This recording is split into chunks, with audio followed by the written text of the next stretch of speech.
This is Jordan Tower with JT News. Make sure you smash that like button, smash that subscribe button. Okay, so let's finish up with Capricorn Clark.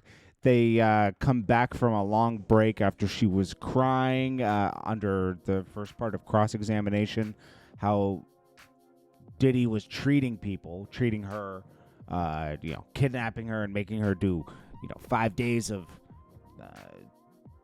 lie detector tests, accusing her of stealing things, having to witness Cassie get kicked across Kid Cudi's driveway. Like, these things are nuts. Diddy is crazy, bro. Like, it's not. A lot of this stuff could be considered hearsay with, like, Kid Cudi and some things with Cassie, some things with certain bodyguards. But anyways, let's get into this. So, with the jury out and the witness out, they went over some DNA questions about the government's objections on Kid Cudi's car, right? And they asked for they did a long break, and they came back in. They're trying to see if it's admissible or not. It doesn't matter if it's see. This is my thing. It doesn't matter if it is or not. Like, maybe for an appeal, but. And I think that's what they go for, because, like, it's a jury trial, right? So the jury's already kind of, like, heard everything, to me, So they're back below juror witness in. They've proposed to use communications between Miss Clark and Cassie. We don't see any non-hearsay purpose. Diddy says, there are logistics and photo shoots being discussed. She testified on the direct. The direct went more negative than expected. Their theory is that Cassie was not permitted to be creative. The judge says in the future, when you submit overnight dockets, it must be in the docket. In their defense submission over the weekend, the defense argued the album cover was irrelevant.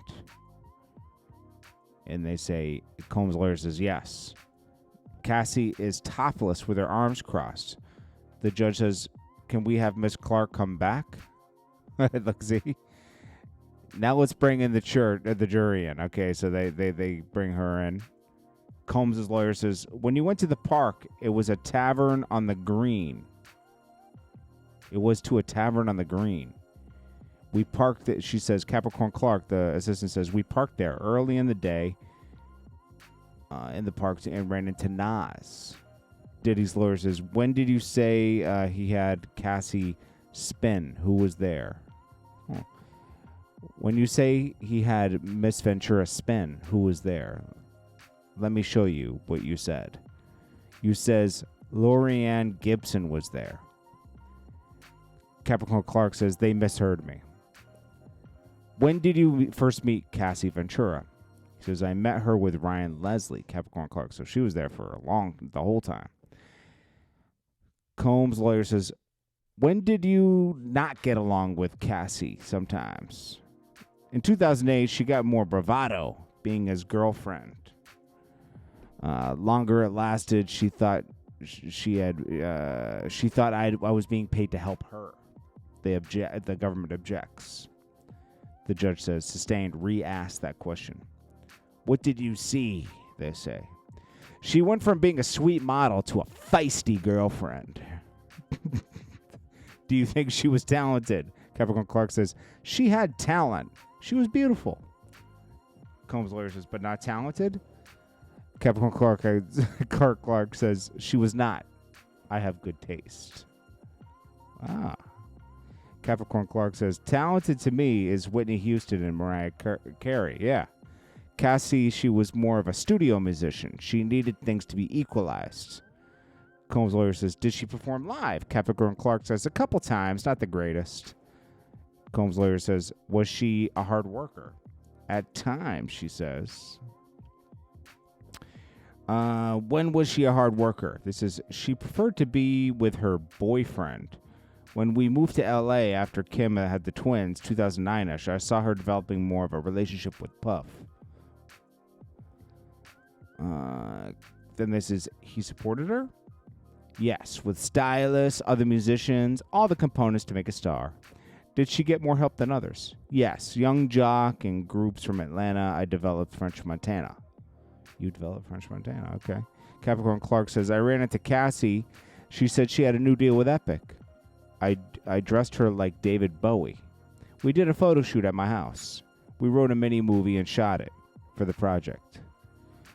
Combs, lawyer. What about Official Girl? She says, a super cute video.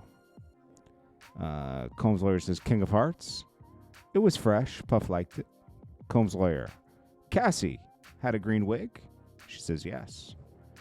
We moved to admit this witness. Okay. The judge, the government says, this is stealing. This is a stealing issue. You don't remember this email? I don't. Combs' lawyer says, here in 2012, you're setting up a recording session for Cassie. Capricorn Clark says, Mario Winans was for the chairman. I forgot about Mario Winans. Combs says, for Mr. Combs? Yes. When did you learn Cassie was dating Kid Cudi? Fall 2011. I picked her up there. Jeez. Combs' lawyer says, you behave like that. Let's say you behave that after Thanksgiving. Cassie and the Kid Cudi were, right? Yeah. Getting to know each other. Okay, so around Thanksgiving, they were getting to know each other.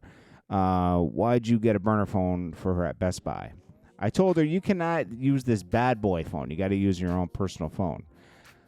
How did you know about burner phones? She says, I grew up in Los Angeles. Oh, yeah, the mean streets. In December 2011, Mr. Combs was at an orphanage in Almaty, Kazakhstan. She says, I heard it was Russia. Combs' lawyer says, how did Mr. Combs get into her building? She says, I was told security guard got fired. What was his name? Some random security guard. What did he look like? A black guy, younger than 35. What was Mr. Combs doing with the gun? He had it in his hand. Was he pointing it at you? No. Combs' lawyer says, but you told the government he pointed it at you. Government says, it was waved around. That's a more correct way of saying it. Where did you change into street clothes? In my closet. Isn't it true that you went with so that Mr. Combs wouldn't do something stupid? That's why you went with him? She said, no, I went because he says he didn't care. I didn't want to go, so I went with him. Is he a jealous guy? Diddy has a very bad temper. To the Escalade, did you pass a security guard? I saw him in his little hut. Mr. Combs was behind the driver with a gun in his lap. You made a call? Not then, Capricorn Clark says. Combs' lawyer says, did you look at Kid Cudi's door to see if they could get through it? She says, I was not really paying attention. I was so in my head trying to plan my next step. I was praying that Cudi was not there. Combs' lawyer says, did Cassie have 2 rooms? Capricorn Clark says, Cudi took her to 1 room. She had another. What?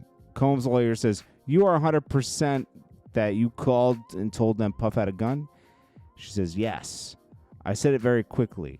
I didn't want Puff to see me on the phone. Combs' lawyer says, then, did you say that Lauren London was on the phone with you and Cassie and Cudi? She says, no, only part of the time, voice cracking. I wanted someone to know where I was. What the hell? Lauren London's very involved. What did you tell her? I'm scared of mountain lions. What? Mountain lions, Diddy's lawyer says. Capricorn Clark says, I don't know if you know the Hollywood Hills Coyotes. Maybe Lauren was on the phone. Maybe it was such a long time ago. I don't know. Then Combs' lawyer says, are you aware that Lauren and Mr. Combs were friends for years after this? She says, yes. Then you see the Porsche coming up the hill? Yes, Cudi is in the black Porsche. He stops next to us, then speeds off. We chase him. Then he loses us. We turn away. Then we see police pass us. Combs says, you go to pick up Cassie and go where? Cudi's house. There was ADT there. Then you go to Mr. Combs' house and you see Mr. Combs kicking Cassie even in the street. Capricorn Clark says yes. Combs' lawyer says, you hung up on the fire inspector? Capricorn Clark says, I did. And Golfino, Diddy's lawyer, says, when you were on vacation, it was with who? When you were on vacation, it was with who? Rihanna? Capricorn Clark was on vacation with Rihanna. After you were fired, who'd you get a job with? She says, I was hired by Chris Lighty to work for 50 Cent. Diddy's lawyer says, here you wrote, Mr. Combs, one day you'll forgive me. Anyways, be well. Capricorn Clark says yes. You wrote that on February 28th, 2015. Your grace period to be mad at me has passed in that agreed time. Ha ha ha. You wrote that? Yes, sir. Diddy's lawyer says, please read that out loud. Capricorn Clark says, I wrote, she was never my friend. She wanted me gone. I realized. So Combs' lawyer says, did you think Cassie wanted you gone? Clark crying, sorry. This is complicated for me. I felt that it was Puff's protector. Capricorn Clark says, I felt was the only one gone. She was still there, and things got really worse. I tried to keep professionalism as the goal. Now, you were just a handy assistant. That's all you were. And I don't get these assistants. They're like, oh, I'll get fired. Like, what? Like, you're committing crimes at this point for Diddy, a multi-millionaire. Like, leave it alone. At that point, you just walk away. Like, oh, this is a crazy person. Combs' lawyer says, did it hurt? Like, that he would only take you back because Cassie wanted? Capricorn Clark says, yes, I have no parents. My son is autistic. You have a son? What? My stakes are high, sir. Judge says, how much more, Mr. Angolfino? Angolfino says, can I talk to the government? Judge says, sidebar. They're back. Combs says, just a few more minutes. We'll get you out today. Capricorn Clark says, thank you, sir. Then Diddy's lawyer says, you did a lot of great work with Cassie in 2016 and 17, right? She said, I believe so. Cassie had addiction problems? Yes, she says. Combs' lawyer says, you made a short movie with her? Capricorn Clark says, it was like a love a loser, called Love a Loser. Combs' lawyer says, you wrote to him asking for forgiveness. Capricorn Clark says, I wanted my life back, my dream, competency. What? Competency. Yo, these are crazy people around Diddy too. Combs' lawyer says, when you met with me, you wanted to work for him, right? Capricorn Clark says, we discussed it. Diddy's lawyer says nothing further. Judge, Ms. Steiner, there's the government. Government asks, how much was Mr. Combs required to pay you? Then they do a sidebar. Government says, what happened with the job with Chris Lighty? Capricorn Clark says, he died the day before I was supposed to start. Then at Interscope, I wasn't about a job. It wasn't about a job. They told me to leave Puff alone. Combs' lawyer says, I object. Judge says, sustained. Capricorn Clark says, I was blacklisted. Objection, sustained. Why did you return? Why did you return to work for Mr. Combs? So people could see I wasn't disposable. At this level of business, he held all the power. Government, why'd you meet them? To get my life back. Government says, in the kidnapping, did Mr. Combs carry a gun? Capricorn Clark says, yes. Judge, jurors, I know we kept you longer than I said. Thank you. See you tomorrow. All rise. Boom. Judge, tomorrow.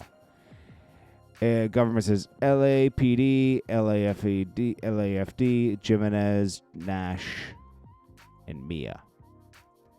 Combs' lawyer says, what about VTC with Mr. Combs, MDC, Brooklyn Jail? There are logistical difficulties in the evening. I believe they are being flexible. They believe they're being flexible. We got cut off at 5:30 p.m. Diddy's lawyer team says the legal minutes was cut off. MDC legal is not there. The other calls are capped 300 minutes. They are filtered. Judge says, let me work on that. There are union issues with VTC in the evening. Maybe more SCIF time there. Adjourned. Jeez. Yo, I'm going to be honest with you. Diddy hires crazy people to work for him as assistant. Like, these people think they're, like, down with a gang or something. You're working for a multi-millionaire in a multi-million dollar company. It should be a lot more professional than this. A lot more professional. You shouldn't be doing, raids on people's houses for jealous, like, there's a huge issue here, and I wonder what the settlement was between her and Combs Enterprises, because honestly, she's due to multi-million-dollar settlement from Diddy's company for the way she was used. I'm telling you, man. Like, that's you don't get hired and do things like this. Like, this is insane. And I don't know, man. Like, I you hear stories throughout your time, and you go, wow. But you, like, is it true? You wonder. I'm glad I never had to work for Diddy when I was doing videos. I almost had to do that video for him and Ross, I think. Or so, it was something like that, or it was a video for his son's Sweet 16. I don't know. It was one of those things.